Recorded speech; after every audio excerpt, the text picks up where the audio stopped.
The smell of stale beer and cigarette smoke hung in the air like a heavy blanket as I wiped down the bar for the 100th time that night.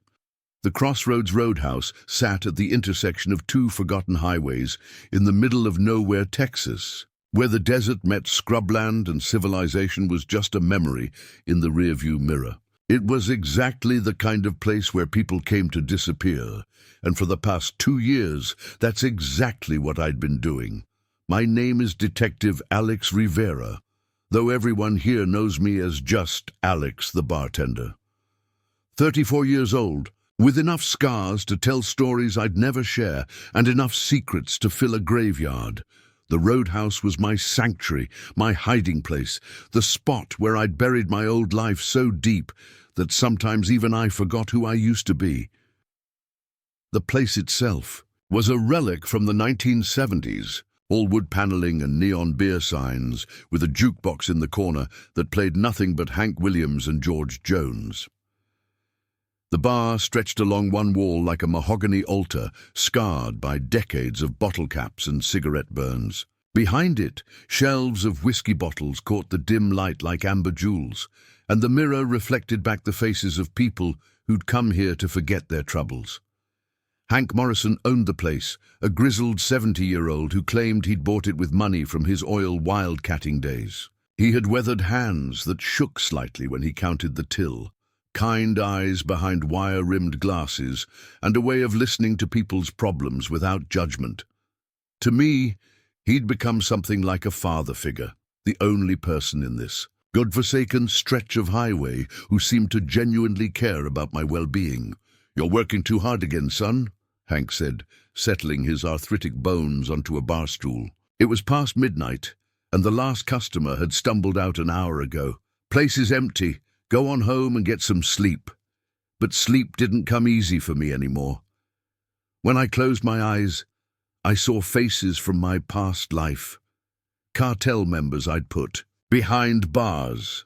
Federal agents who'd trusted me with their lives, the woman I'd left behind when I disappeared into witness protection. Most of all, I saw Marco Valdez, the man whose organization I'd spent 3 years infiltrating, whose empire I'd helped bring down, and whose brother had sworn a blood oath to kill me. "I'm fine, Hank," I said, hanging up the bar towel. "Besides, somebody's got to keep you company while you do the books," the old man chuckled. But there was something different in his expression tonight, a nervousness I'd never seen before. His hands shook more than usual as he counted out the register, and he kept glancing toward the parking lot through the grimy windows. "Alex," he said quietly, not meeting my eyes, "there's something I need to tell you." Before he could continue, headlights swept across the windows, 3 sets of them moving fast across the desert highway. The engines had that deep, throaty sound of muscle cars pushed hard, and something in my gut told me this wasn't good news. The first car was a black Camaro with tinted windows, followed by 2 matching Chargers that screamed, "Federal Seizure Auction." They pulled into the parking lot with the precision of a military operation, killing their engines simultaneously. In the sudden silence, I could hear my own heartbeat pounding in my ears. "Hank," I said slowly, "who did you call?" The old man's face crumpled like wet paper. "I'm sorry, son. I'm so goddamn sorry. They said they'd hurt my granddaughter if I didn't." The door exploded inward before he could finish. 3 men, inexpensive suits, stepped through the splintered frame, and every instinct I'd honed during my years as an undercover federal agent screamed danger.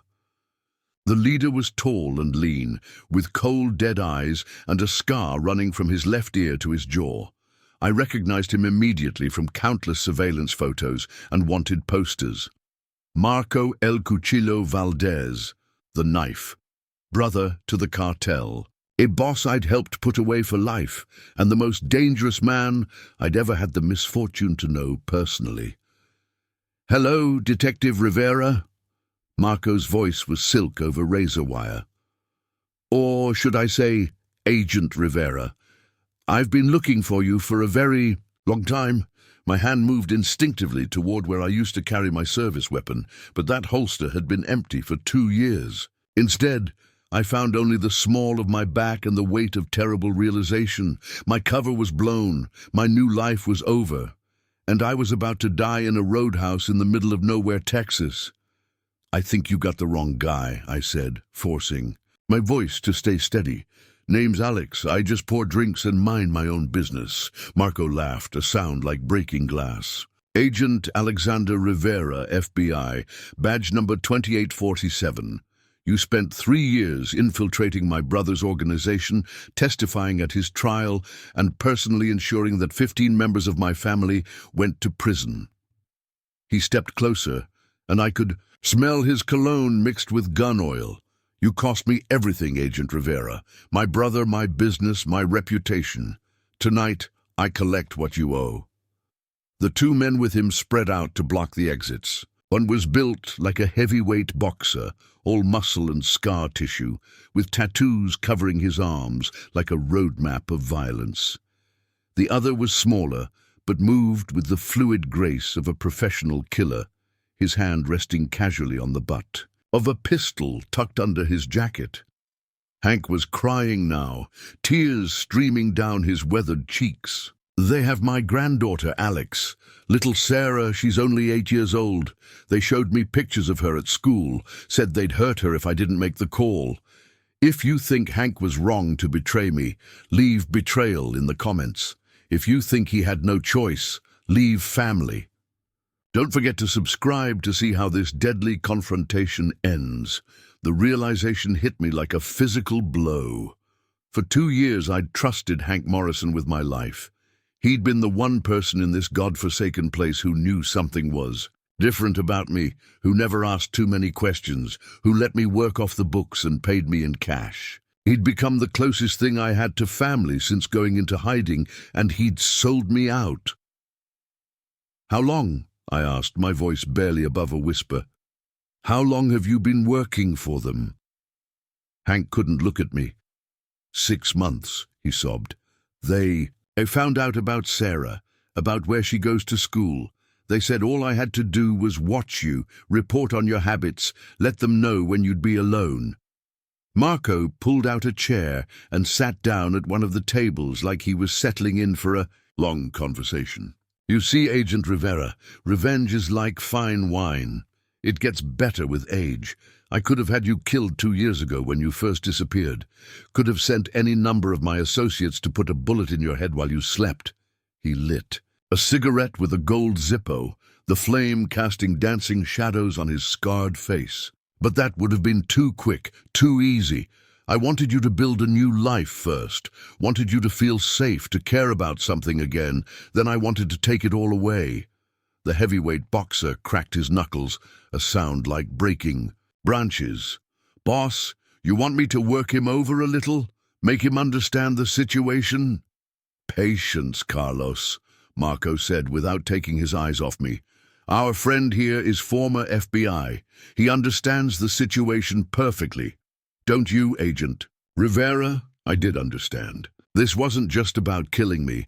This was about making me suffer first. Marco wanted me to know that everyone I'd cared about was going to die because of me. Hank's granddaughter, the few regulars who'd shown me kindness over the past 2 years. Anyone who'd made my exile bearable was now a target. "The girl has nothing to do with this," I said, taking a step forward. Carlos immediately moved to intercept me, but Marco waved him off. "Everything has to do with this," Marco snarled, his composure cracking for the first time. "You destroyed my family. You took my brother from me. You think there are innocent people in this world? There aren't. There are only people who haven't paid their debts yet." He stood up and walked to the bar, running his finger along the scarred mahogany surface. "You know what the worst part is? I actually admired you. 3 years you lived among us, ate at our tables, laughed at our jokes. 3 years you pretended to be one of us, while you were really planning our destruction." The smaller man by the door checked his watch. "Marco, we should move this along. Don't want to be here when the morning shift starts." but Marco was enjoying himself too much to rush. "Tell me, Agent Rivera, do you ever think about Special Agent Martinez, the one who was supposed to extract you from the operation?" My blood ran cold. Lisa Martinez had been my handler, my lifeline to the outside world during those 3 years. Undercover, she'd also been the woman I'd fallen in love with, though we'd both known it could never work once the operation was over. "What about her?" I managed to ask. Marco's smile was like a blade.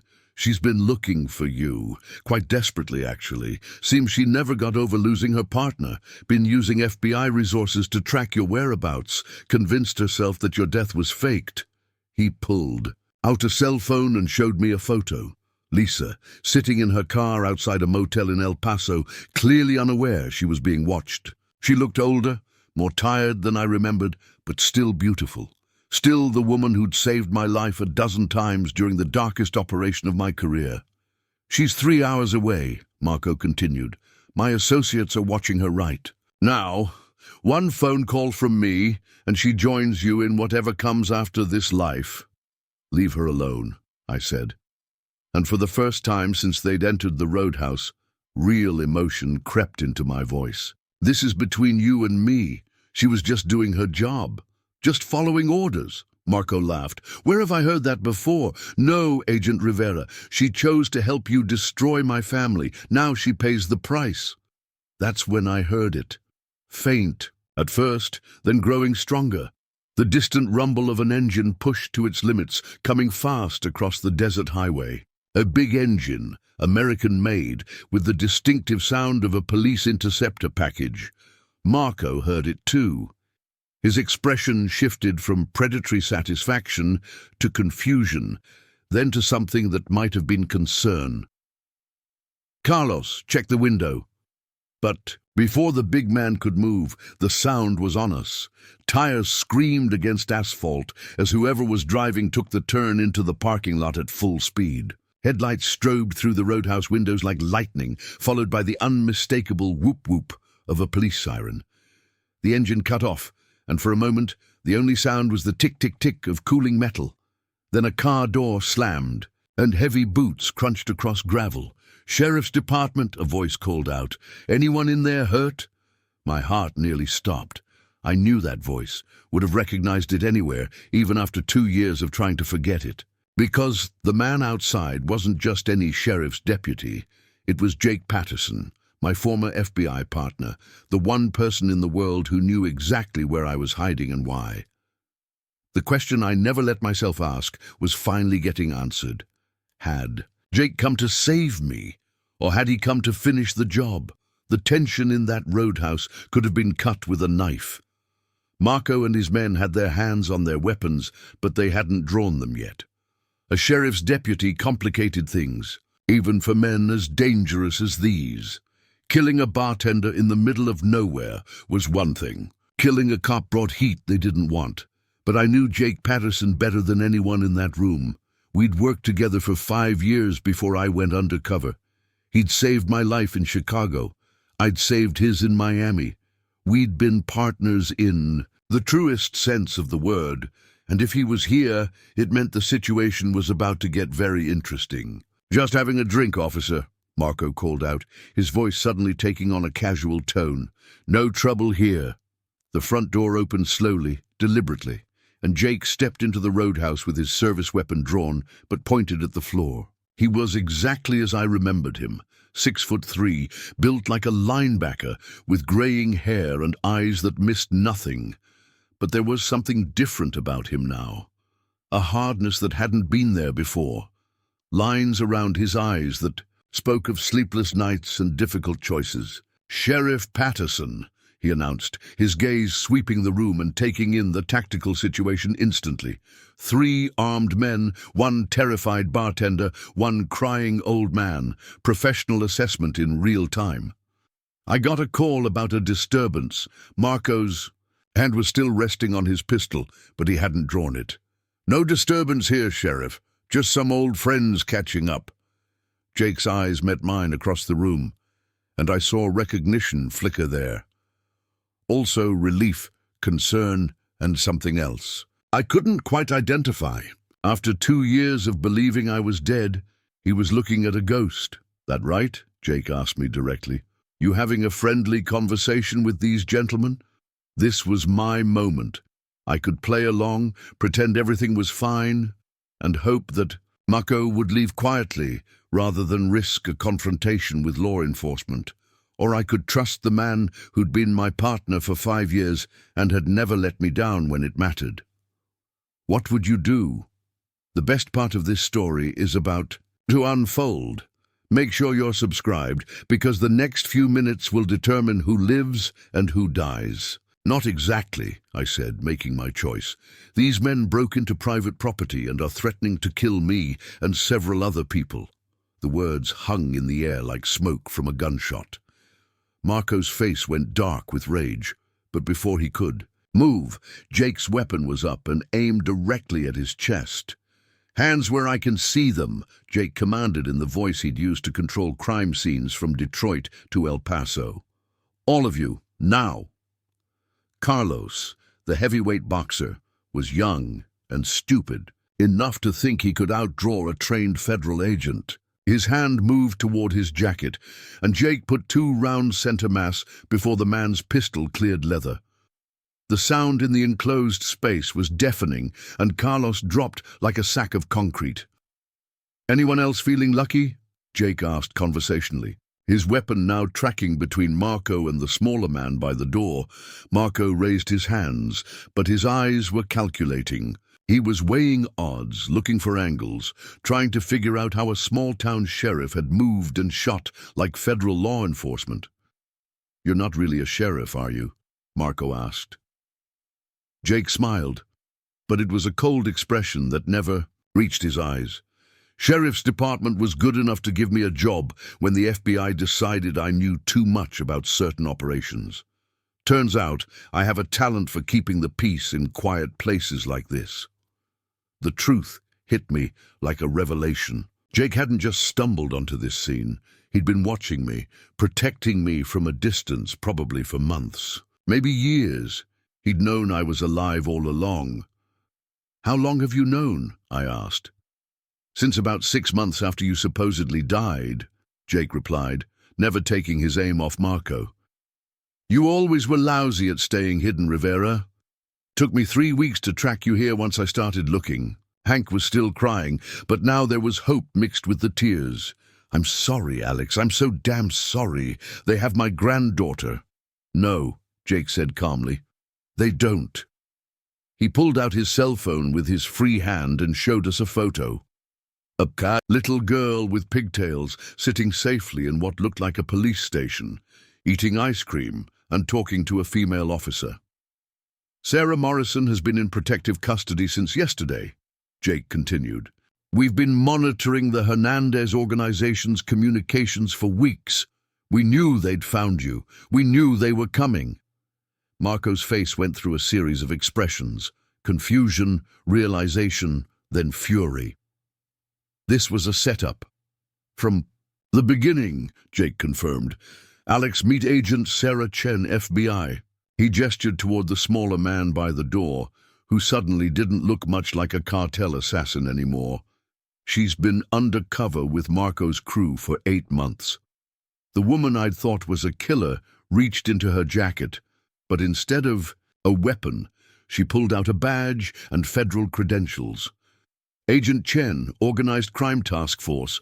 Marco Valdez, you're under arrest for conspiracy to commit murder, interstate flight, and about 15 other federal charges. The world was spinning around me like a carnival ride. Nothing was what it seemed. The assassination attempt was really a sting operation. Jake wasn't a small-town sheriff. He was still FBI, working deep undercover. And I wasn't going to die in a roadhouse in the middle of Texas. I was going to get my life back.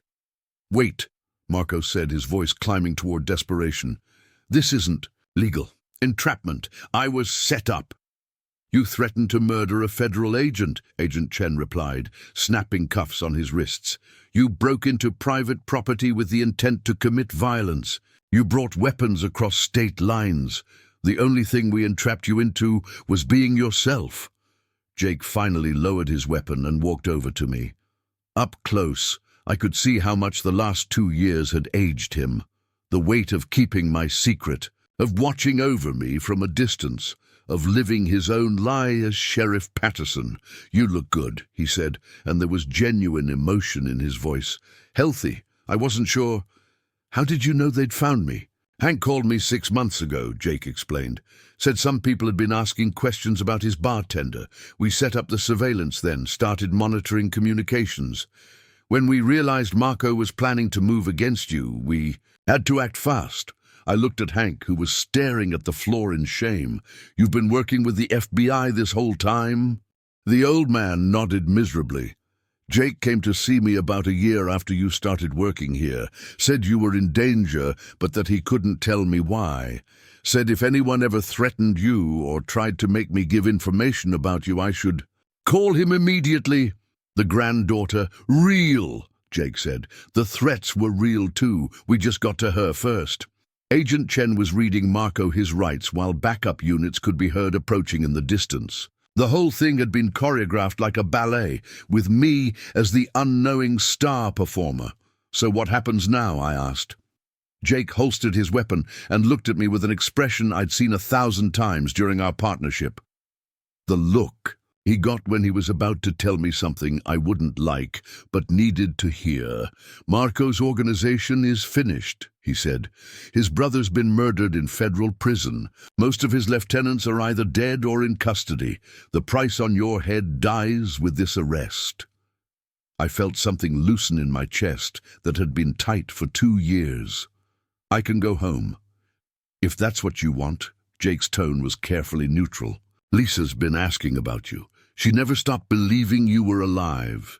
The thought of Lisa Martinez hit me like a physical blow. The woman I'd loved and left behind, the woman who'd risked her career trying to find me, the woman whose face I saw every night when I closed my eyes. Does she know? Not yet. I wanted to talk to you first. See what you wanted to do with the rest of your life. I looked around the Roadhouse, at Hank wiping tears from his eyes, at the bloodstain where Carlos had fallen, at the bar where I'd spent 2 years pretending to be someone else. This place had been my prison and my sanctuary, my hiding spot and my home, but it had never really been my life, just a pause between the life I'd left and the life I was meant to live. "I want to go home," I said. Jake smiled, and this time it reached his eyes. "Then let's go home, partner. What do you think about second chances and the people who risk everything to protect the ones they love? Should I have stayed hidden, or was it time to reclaim my real life? Drop a comment below and let me know your thoughts. Stories like these remind us that sometimes the people watching over us are closer than we think, and that real family isn't just about blood. It's about who's willing to stand with you when the world gets dangerous. Don't forget to subscribe for more incredible stories about courage, loyalty, and the choices we make when everything is on the line.